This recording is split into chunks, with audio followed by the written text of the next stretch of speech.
Selamat pagi semuanya. Pagi. Pagi.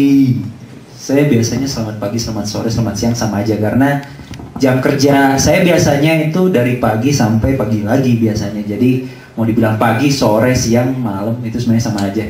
Jadi hari ini kita di Wirausaha walaupun hari Jumat sekarang kita coba semangatnya tetap hari Rabu. Karena biasanya kalau semangat hari Jumat itu kan udah ya weekend gitu kan. Mau belajar pitching supaya Mau belajar pitching karena besok mau nge-pitch calon mertua. Oke, jadi hari ini temanya adalah how to successfully pitch your idea atau your startups or your product. Jadi, tapi saya pengen ngambil temanya sedikit beda, judulnya mungkin sedikit beda. Jadi saya ngambilnya hari ini kick ass pitch. Jadi kalau misalnya kita ngelakuin sesuatu itu harus kick ass, dalam artian harus awesome, harus beda, harus bikin orang impress. Jadi hari ini kita akan belajar kalau misalnya kalian ketemu investor, kalian ketemu calon customer, kalian ketemu calon partner, itu sebenarnya gimana sih kalian bisa akhirnya bukan cuma sekedar nge-pitch mereka tapi ada kelanjutannya. Jadi kalau kalian sudah sampai bisa ngelanjutin sekedar dari pitch itu, berarti kalian udah sukses. Dan mungkin awal saya pengen, karena Risa tadi nggak memperkenalkan saya lebih jauh.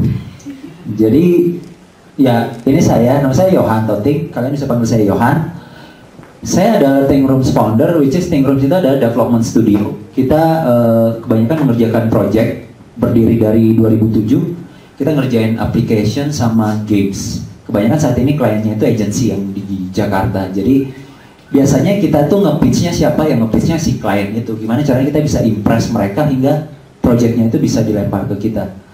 Dan di sini juga saya sebagai FOAP initiator, di mana FOAP ini banyak bekerja sama dengan beberapa event media yang berhubungan dengan startup. Jadi saya cukup banyak melihat acara-acara pitching mulai dari kalau dulu tuh ada sitcam Singapore itu tuh acaranya di Singapura di mana ada semacam kayak akselerator kayak Bandung Digital Valley dari London datang ke Singapura, kemudian dia ngajakin startup Asia untuk nge-pitch idea mereka untuk mereka bawa ke Eropa. Jadi lumayan, saya lihat banyak banget teman-teman saya yang ikutan dan saya coba mengambil kira-kira mana sih yang sukses, mana sih yang gagal, mana sih apa sih yang harus kita pelajari dari itu. Jadi mungkin di sini saya akan sharing juga pengalaman saya sebagai FOAP, di mana saya melihat event-event pitching di beberapa startup event. Jadi sebagai mentor, mudah-mudahan saya juga bisa membantu teman-teman startup yang ada di sini. Jadi paling nggak kalian tahu gimana caranya kalian dapat attention dari investor sehingga startup kalian setelah beres dari incubation di sini, kalian bisa dapat next investor. Jadi kalau kita ngomongin sekarang kalian cuma dapat seed funding, kita pengennya kalian dapat next series A, series B. Jadi bukan cuma sekedar 6 bulan funding yang kalian cuma buat nge-accelerate bisnis. Jadi intinya hari ini adalah biasanya kalau misalnya kalian pitching, goal kalian adalah kalian harus bisa mengimpress orang yang kalian pitch. Jadi yang kalian lakukan harusnya adalah ini. Jadi kalian tuh sebenarnya harus mengajari orang yang kalian pitch sesuatu yang baru, bukan sesuatu yang mereka udah tahu. Kalau mereka udah tahu, ngapain?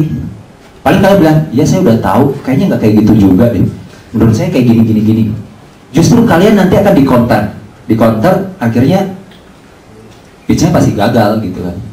Jadi intinya adalah kalau kalian bisa mengajari orang yang kalian pitch itu sesuatu yang baru, kalian pasti akan dapat attention.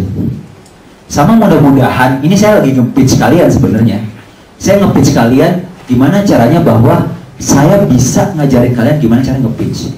Kalau saya bisa ngajarin kalian gimana cara nge-pitch, berarti saya nge-pitch kalian sukses. Dan kalau misalnya saya dapat perhatian kalian, saya di sini nggak berharap dapat uang kalian ya. Tapi kalau misalnya dari investor, kalian bisa ngajarin mereka sesuatu yang baru, kalian pasti bisa aja dapat duitnya. Jadi bukan cuma sekedar perhatian dari mereka. Nah, intinya adalah kalian harus menunjukkan apa yang mereka belum tahu, bukan sesuatu yang mereka udah tahu. Jadi percuma kalau mereka udah tahu, kalian ngasih tahu, pasti dalam hati mereka, ngapain sih saya udah tahu, ngapain kalian ngasih tahu kayak gini? Percuma gitu. Jadi intinya kalian harus ngasih tahu apa yang mereka belum tahu. Kemudian kita akan coba lihat ada beberapa macam jenis pitch. Sebenarnya itu dibedakan berdasarkan lamanya kalian nge-pitch orang tersebut. Jadi yang pertama itu biasanya pada saat kita ketemu orang, saya pengen introduce siapa saya. Jadi kalau saya bilang ke Risa, saya Johan, web developer, itu bisa dibilang punchline. Jadi pada saat Risa tahu bahwa, oh web developer, saya punya website nih, saya mau bikin website, dia tahu harus ke siapa. Jadi yang paling pertama kalian harus tahu adalah kalian punya punchline buat uppercut orang, sehingga dia langsung oke. Dia pengen tahu lebih jauh. Oh iya? Wow, kalian bisa kayak gitu? Oh ada yang kayak gini di Indonesia? Oh di Bandung ada?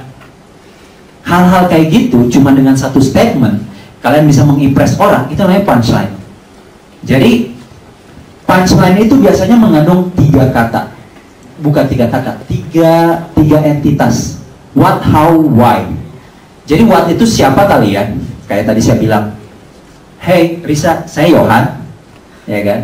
Kemudian how, saya web developer bisa membuat web. Why? Karena saya punya pengalaman 10 tahun. Saya Johan, web developer yang punya pengalaman 10 tahun. Itu punchline yang saya harapkan itu bisa mengimpress orang, sehingga mereka tahu, oke, web developer, saya butuh web developer buat bikin web. Pengalaman 10 tahun, sampai sekarang dia bisa bikin web dan masih survive. Orang kalau bikin bisnis survive 2 tahun, berarti dia sukses. Karena kebanyakan 2 tahun bisnis itu langsung mati setelah lewat fase 2 tahun itu. Entah kehabisan modal, entah dia nggak dapat klien, nggak dapat revenue, akhirnya mati. Tapi kalau misalnya saya punya pengalaman 10 tahun, itu patut saya banggain, karena itu bisa bikin orang impress, sehingga mereka bisa percaya bahwa oke, ini developer yang bisa saya pegang. Jadi what, how, why, kalian harus masukin itu dalam punchline kalian, dan make sure pada saat kalian bilang hai saya Johan, itu make sure itu clear, jelas. Jangan sampai orang nanya, tadi siapa namanya? Karena keseringan, nama itu yang paling susah diingat. Jadi pada saat kalian ngomong kenalan sama orang, handshake-nya itu dengan yakin, halo, saya Johan. Jangan sampai jabatannya kadang ada yang di ujung gitu kan, ujung, atau cuman, atau terlalu keras. Terlalu keras, saya justru nggak suka. Terlalu keras, itu kesannya mengintimidasi orang. Seakan-akan, siapa? Kayak, siapa? Jadi biasanya kalau saya handshake, itu tegas, nggak terlalu keras, tapi nggak malu-malu, nggak cuma ujung jari tos gitu, tos. Jadi intinya pada saat kalian kenalan, kan biasanya kayak kemarin di Startup Asia, itu kalian pasti ketemu banyak orang-orang baru kan, pasti langsung pada kenalan, tukeran kartu nama. Tapi selanjutnya setelah mereka pergi, itu pasti tadi siapa ya namanya, kalian lihat lagi kartu namanya, berarti dia sebenarnya gagal, dia nggak bisa spelling namanya dengan baik, dia nggak bisa membuat kalian ingat dengan siapa dia gitu. Nah yang kedua sebenarnya adalah pada saat kalian pengen buat punchline, jangan pakai jargon yang orang itu nggak tahu. Terutama developer tuh banyak banget pakai jargon-jargon teknis. Misalnya dia bilang, kita adalah cloud backup. Berapa orang yang tahu cloud? Wow, kalian di awan, berarti file-file saya ada di sana semuanya. Mungkin kalau sering pakai internet, oke, orang tahu cloud itu internet gitu kan. Jadi backup kalian ada di internet. Tapi cloud backup, which is yang dilakuin oleh Dropbox, punchline mereka kayak gini, your stuff anywhere. Punya kalian ada di mana-mana. Ada di handphone, ada di desktop, ada di internet. Kalian mau akses dimanapun, bisa. Jadi make sure kalian jangan pernah pakai jargon teknis yang nggak semua orang tahu, karena itu justru membuat orang apa sih, atau bahkan bakal bisa bikin salah persepsi. Yang berikutnya adalah kalau kalian bikin punchline, keep it simple stupid. Kiss di sini bukan grup rock Kiss gitu kan. Ada yang tahu grup Kiss? Jangan-jangan kalian udah beda generasi sama saya sampai tinggalan.